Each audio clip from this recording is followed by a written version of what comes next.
Welcome to the Better Birth podcast. Today, I am very honoured to have a very special person coming to talk about her work, Sharon Stoliar. She is a midwife, she's an author, and she's a researcher. She's over in Australia, so she's kindly given up her evening because it's morning here to come and talk to me. And I'm so happy to have you come on and talk about all the amazing research you've done because I've already shared it on my Instagram once, and I'm going to be sharing it lots more. So welcome. Thank you, Erin. It's lovely to be here. And it's really lovely to finally chat with you after connecting online on Instagram. Yeah. So I'm really excited to chat today. Me too. So do you want to just introduce yourself a little bit and just explain to the listeners who you are and what you do and why you do what you do? Yeah. So I'm Sharon. I'm a midwife and an RN. I am doing a PhD in midwives' personal experiences of pregnancy and childbirth, and I want to look at how their own experience impacts, or if it impacts, on their professional practice. So that's my PhD, which is now in its 7th year, hoping to get it finished soon.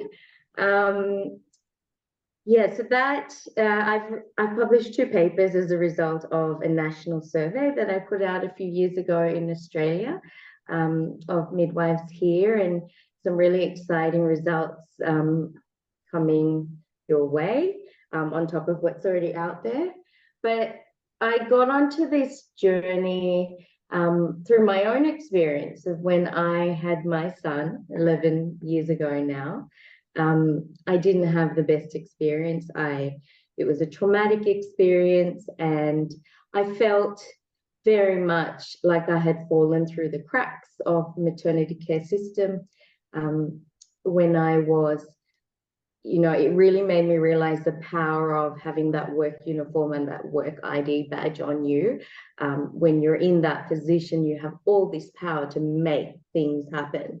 And then when I was a birthing woman on that bed in a patient gown, and it just felt like nothing I said mattered, nothing I said carried any weight. It didn't matter that I had this knowledge and this experience, this qualification as a midwife. And unfortunately, it was quite a drastic complication. I had an acute compartment syndrome, which didn't get picked up because I wasn't listened to.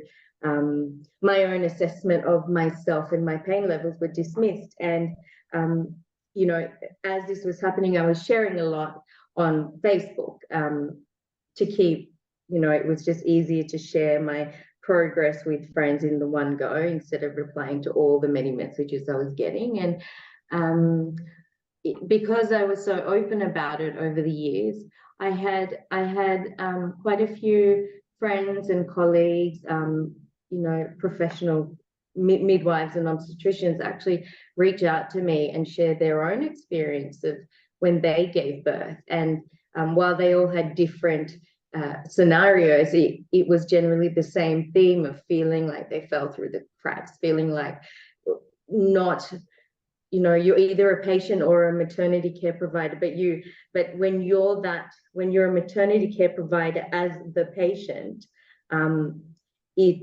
it's neither one or the other. You're somewhere in between, and you can't really identify with either of those identities. And I had these people sharing this with me, and I just felt this tug in my heart. I need to do something to give these people a voice, to give them a platform, a chance to share their experience. And my thinking was, we have this wealth of knowledge and research on birthing experiences in general in women, but I just thought, hang on, the majority of midwives are females. They are women.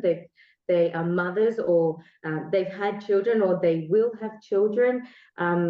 Yet, what is the relationship there between that knowledge and that role? And does that impact one? Does the knowledge impact on their choices, or does their experience impact on how they practice later on? So it really got me thinking, and that's because of these people that reached out to me and shared their feelings of, falling through the cracks and being isolated and left to their own devices in hospital to kind of midwife themselves when they really shouldn't have to. That's what led me on the road to studying a PhD in this field. And there's so much coming out of your PhD, isn't there? I mean, like you said, you've published 2 papers, and just the first one, the one that prompted me to contact you was your survey of midwives' birth choices and outcomes. There was, I mean, I could spend hours scouring through that one paper that you have published, because there is so much information and there's so many eye-opening statistics in that one piece of work that you've published. I mentioned one of them before we started recording, but I could reel off like tons of amazing stats and information. I mean, what for that particular paper, what was the kind of real kind of light bulb moments and epiphanies that you came across as you went through that research? Well, for me, it was truth. And mind you, that paper is just the tip of the iceberg when it comes to the data that I've got that I'm working on to share with everyone. So that was just plain statistics, and there's a wealth of information there to come. But in terms of that paper, I think the one that really got me was the home birth numbers. So 11.2% had births at home, but a quarter, 25% of the midwives surveyed, I think it was 447 midwives in this part of the survey, wanted to birth outside of the hospital setting. So, and those midwives are midwives who work in the hospital setting. And so that really was a bit of a concern. Well, it was really explaining what we're seeing every day, the high risk of intervention and emergencies happening in a setting. And you can see the people that are working in this hospital setting want to birth away from this setting. And then the amount of those midwives who actually got to birth outside the hospital was amazing. Like, it's still not much, but 11.2% is huge compared to what the statistics are in the general population. So that was kind of a highlight moment for me. And the other thing that was really eye-opening was that 75% of midwives, Erin, just double check, I think it was 75% got what they wanted, who they wanted. Give me a thumbs up.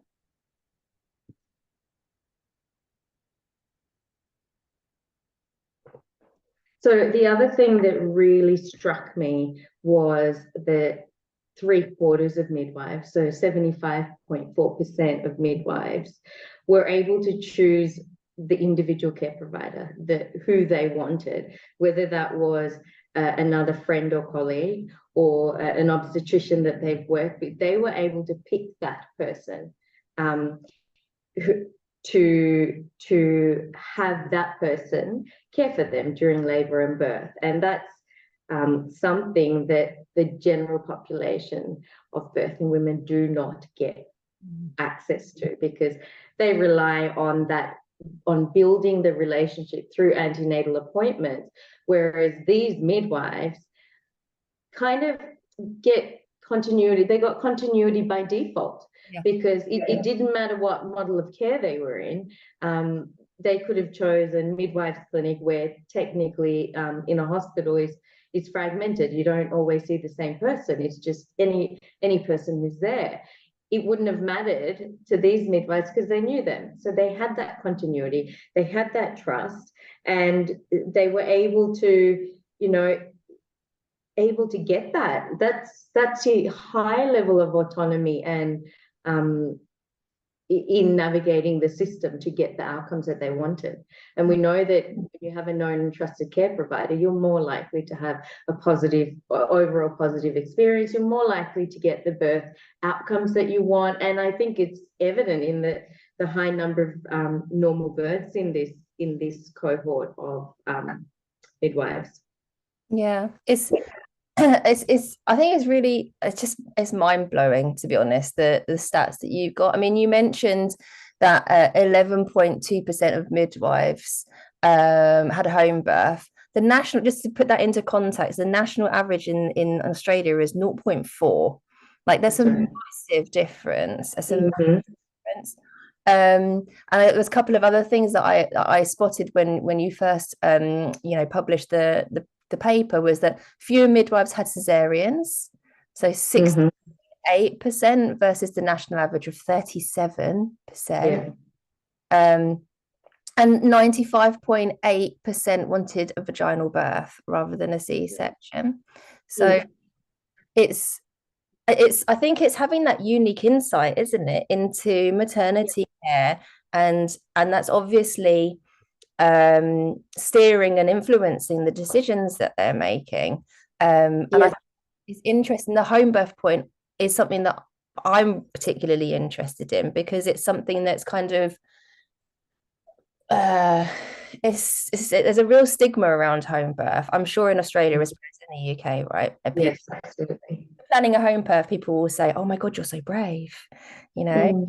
Mm. And I kind of think, God, you're so brave if you go into hospital to give birth. Yeah. Yeah. Um, That's how I see it too. But yeah, I wouldn't have seen it before I became a midwife. yeah. And it's eye-opening, isn't it? I mean, 89.1% of the people who wanted to have a home birth, the reason is because they wanted to avoid complications. They thought there was a higher chance of obstetric emergencies occurring within the hospital setting. Yeah. That Yeah. speaks volumes, doesn't it? It's really telling about what's going on in the hospital settings. And it's the people who are working in there. And I think it's important too, if you look at, so 75% of these midwives got the person they wanted. They didn't all want to birth at home. A lot of them wanted to birth in a hospital, but their choice of place of birth, what I found when I really looked at this paper, at the results in the survey, their place of birth choice wasn't dependent on hospital versus home. It was about the care provider they wanted. So for these midwives, even if they might have chosen a hospital, but not because of anything to do with the hospital, but more, okay, I can have you and you and you looking after me. And then we've got the manager in the ward saying, okay, if you go into labor, yep, you can be automatically rostered on. And you get all these little side deals done, these advantages that other people don't get. And why is that important? Because you need to trust the people that are supporting you when you give birth, right? And that's why these midwives are choosing to prioritize that continuity of carer and choosing people they know and trust to support them in labor over and above birthplace. Yes, that's right. We get, right? You know, Yeah, and in the UK, I'm sure like you said, in Australia it's the same. You're lucky if you see the same midwife at every antenatal appointment. It's very that's right. and even if you do see the same midwife all the way through your antenatal appointments, what's the chances of that person being at the hospital when you go into labor on the day? It's And slim. very unlikely because, that midwife might be working only in antenatal. Exactly. So And the other thing that's, part of their reasons for why they chose the care provider that they did was because first they had that existing relationship, but they knew that that care provider would acknowledge and respect their professional knowledge and experience in saying that they knew the care provider would respect their choices, whatever the choices they're making, their informed choices. And so if this midwife wants this, they know this midwife knows that her care provider is going to respect that and advocate for whatever it is that she wants and needs. And but that's people can't how see, do we get that? but my Sorry? in my hands, because it makes that point makes me really cross, because you shouldn't have to be a midwife for your choices to be respected, right? That's And right. obviously, you've experienced this from your own birth experience of being dismissed and not listened to, you know. I think it happens far and wide in maternity care, more in maternity care, I'm going to say, than other aspects of healthcare for, I mean, yeah, more in maternity care. I think more postnatally though, like because and this is going to come, a bit more of this will come out in my third paper, which I'm nearly finished, but antenatally and during labor, I also had a friend who was an MGP midwife, and she looked after me, and everything was perfect for me. Like it didn't. I ended up having a cesarean, but I wasn't traumatized by that. I was still very much in control of when she came and said, "Listen, you've got an anterior lip. Any longer, the baby's trace isn't great." I made that choice to say, yes, okay, I get it. I'm okay with this. It wasn't up. It was in postnatal where the care was fragmented, where I had people, different person all the time, different doctors coming here, in and out, and when I wasn't listened to there, it just really made me realize, like, if this is so hard for me in this, you know, having that knowledge, having that background, these people know I'm a midwife. I had worked with some of them before in other hospitals as well. And it's so hard for me to get what I want. And all I wanted was some pain relief and to get someone to look at my leg, really. I saw how much harder is it for non-midwife women to get what they want, to have their choices respected. And I at least had the advantage in the getting the person that I wanted for my labor and birth, but it's not the same for everyone else. Yeah. It's frustrating, isn't it? Because, and this is why, I tell people they need to do antenatal classes and need to prep for their birth, and they need to know what their rights are so they can advocate for themselves. But it's frustrating because really, in an ideal world, we shouldn't have to do all that stuff, right? We should be able to go and trust the person that's supporting us in during labor and postnatally, and trust that what they're telling us is the right advice and the most up-to-date advice, and that they're doing it in a balanced and non-biased way, and to put faith in those interactions, but it's not always the case, is it? Right, that's right. And that's what really was very painful for me was realizing that I had all this faith and trust in a system that I had worked in, and I felt I was one of them. And it was really this sense of huge betrayal and letdown when I thought, actually, no, I'm not. Like, I'm just being treated like everyone else. And if this is how everyone else is treated by the system, this is not right. Yeah. So you mentioned that you published 2 papers so far. So what was your other paper that you've published? The other paper was an integrative review of the literature that's already out there on this topic. So not my data, just whatever's there. And there wasn't much at all. There was definitely more personal birth stories of midwives. And those stories were published in professional journals instead of like the peer-reviewed journals. So but because I did an integrated review, and because I was able to use that, especially because the topic isn't well researched at all. I just thought, it just makes no sense as to why it's not looked at, because just today I was reading an Instagram post as to why so much of the information and advice given to women is different from different midwives, and someone writes because of their personal experience. So I thought, well, we need to look into that. And if that is the case, well, what do we do about that? How do we, leave our biases at the door before we go and provide care? How do we check ourselves? How do we stop that our fears and concerns from our own experience influencing how we treat other women. Like, you don't want to project your own fears onto someone else. So that it will be a fourth paper. So I've got that data. So I'm going to look at that and see if there's any recommendations I can give as a result of that. So yeah, it's a very big topic. I think it's a really important point, because I think without an awareness of self and how your own experiences, either your birth experiences or your experiences of working on a labor ward, for example, if you cluster together all the midwives who work on in a very obstetric setting, and all the midwives who work in community and work exclusively on home birth, they will have very different opinions on birth, right? Because of what they're exposed to, and that influences their opinions.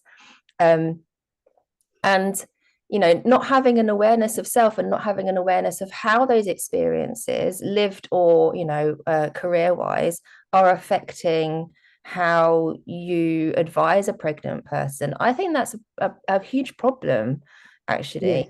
Yes.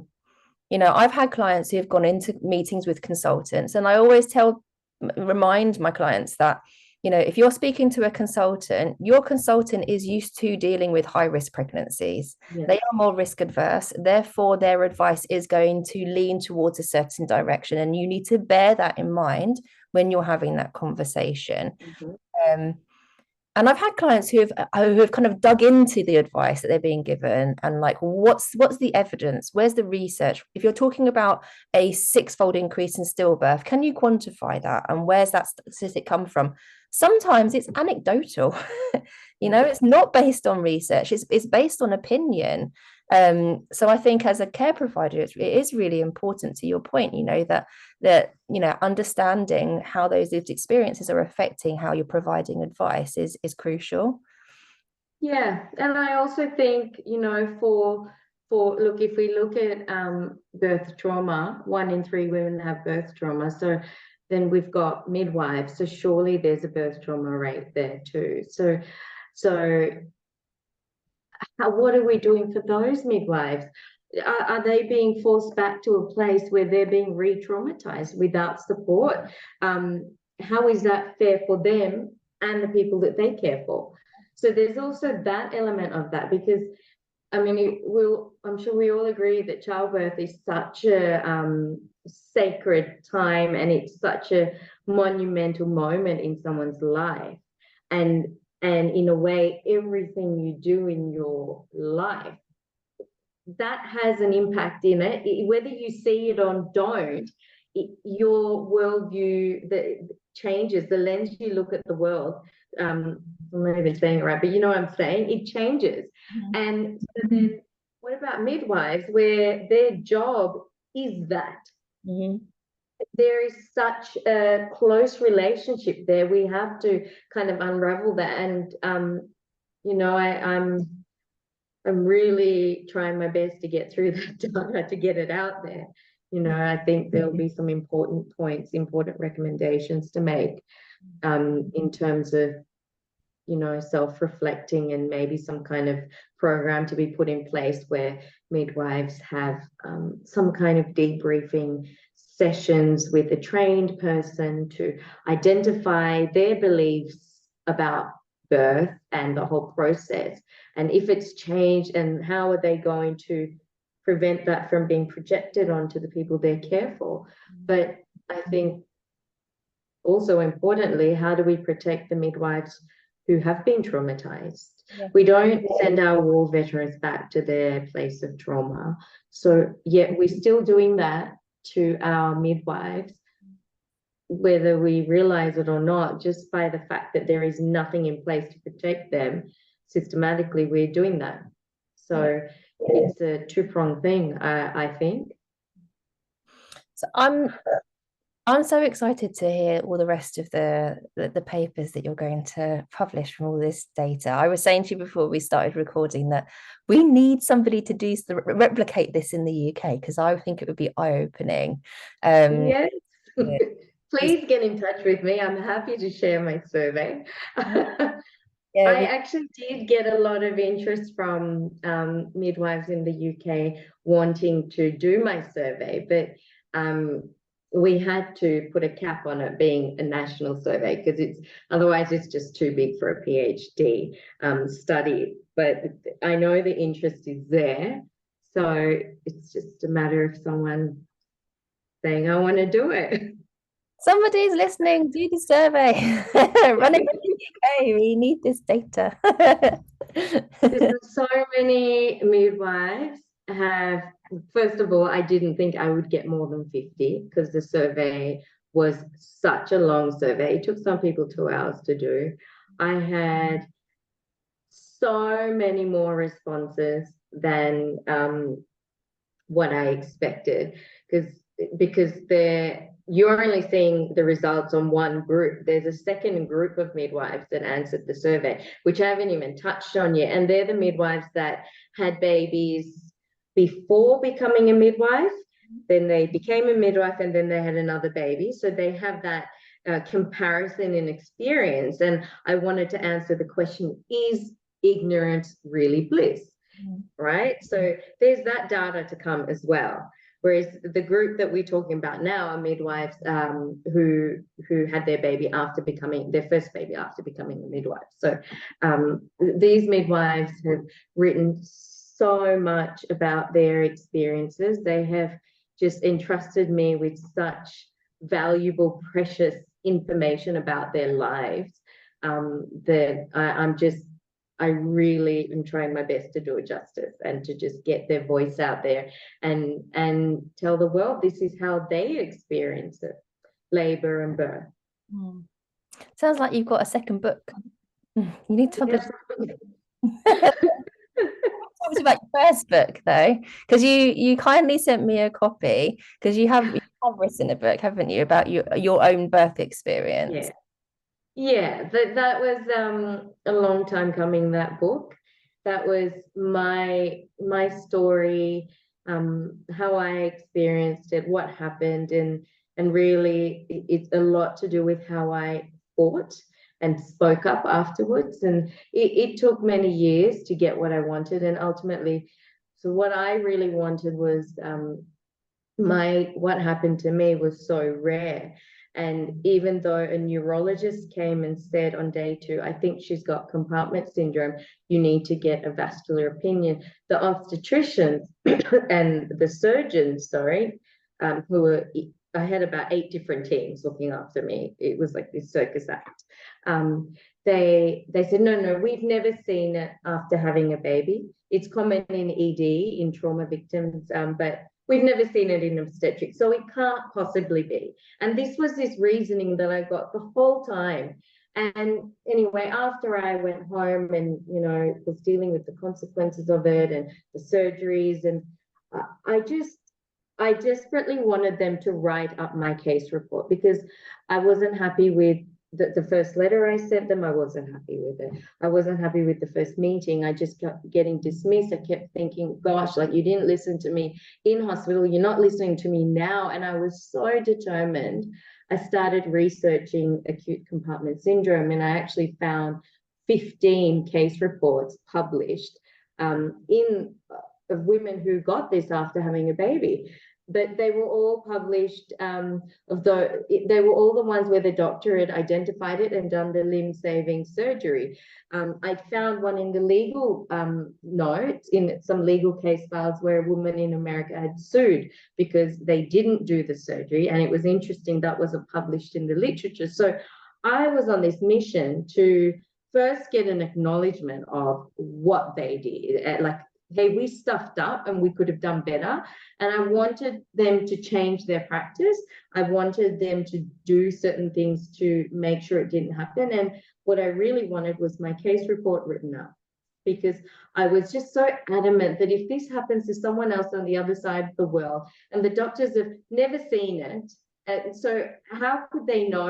And I don't want someone else to be dismissed just because they've never seen it. And the next woman might not be as lucky as I was. Because normally with compartment syndrome, if you don't get a fasciotomy, you're very likely going to need an amputation. right? So I was lucky with the support I had, and that I got to keep my leg miraculously. So that's what I wanted, and I had to fight really hard and for so long. And finally, so a lot of my book is, talking about how I had to advocate for myself years later. It was only in 2020 when that case report finally got written up. And I just talk about, how my life changed, the impact really I focus, besides that fight that I had. It was really talking about the lived experience, like what it's like to live with birth trauma, the long-term impacts. And I just wanted to highlight, when maternity care providers see people in hospital and there's some bed number and some interesting case, that interesting case goes home and has to live with those consequences every day. But these staff go home and come back to new interesting cases. And I just wanted to shine some light on the reality of it, years down the track, what it means. I share some really personal things about miscarriage, about being in hospital, how like I'd get flashbacks and years later, and just to raise awareness of the incidence and the prevalence of long-term impacts of birth trauma. So that's but I have to say, just last week before, I had someone get in touch with me from the States, and he said he found me in this compartment syndrome group on Facebook, and said that his wife had a compartment syndrome after having a baby, and the doctor had he was asking me some questions, and he said the doctor had seen my case report and got her the surgery to save her leg. Wow. Because of my cholesterol. So it was, it's been really emotional reading these messages and realizing just the impact of advocating after something like that has happened to you, because you just never know when you're going to save someone. So I started doing some free webinars. I did one this morning and one 2 days ago, just to show people how to get started with writing a letter of complaint when you've had disrespectful maternity care, just to empower as many as I can, to give them a voice to speak up. Yeah, I saw it on your Instagram. I saw it on your Instagram, the letter template. So I'll make sure I tag you in all the social posts when this goes live, just so that people can get that information, because it's really important information to know how to put in a complaint if you have one. Yeah, I think that's really, is what does it is how to make a change. It does change practice. It really does. And it can make a difference. It shouldn't be this hard, but unfortunately, that is what it is right now. So I just think we need to speak up. Yeah. Well, hopefully, all the amazing work that you're doing and all of this research is going to help steer change, and influence and inspire people in the UK to do the same. So coming on today, I really, really appreciate it. I'll make sure that I include links to all your research and all your social media accounts and so on, so that everyone can follow you. What's your Instagram handle if people want to find Sharon Stoliar. So I've got two. I've got Sharon Stoliar and then another one called Ending Birth Trauma, where I'm just putting a few things up there to raise awareness of this. It's very close to my heart. Just a passion project of mine on the side. Like it's been really already. Sorry? You haven't got enough to do already. No, it's really nice to do something that gives me a lot of satisfaction, and I just, have been really spurred on it. Hearing from this couple in the States just really just reinforced everything for me. I'm on the right track for my life's calling, I think, the path that I need to be on. and I'm doing it the best I can. Amazing. Thank you so much for coming on. It's been a pleasure chatting. Thanks for having me, Erin. It's been so nice to chat to you. Oh, you too. I'll be waiting for the next paper to come out, and then I'm going to be reading every word. I'll send it to you as soon as it's there. Thanks so much, Sharon. Thanks, Erin. Bye.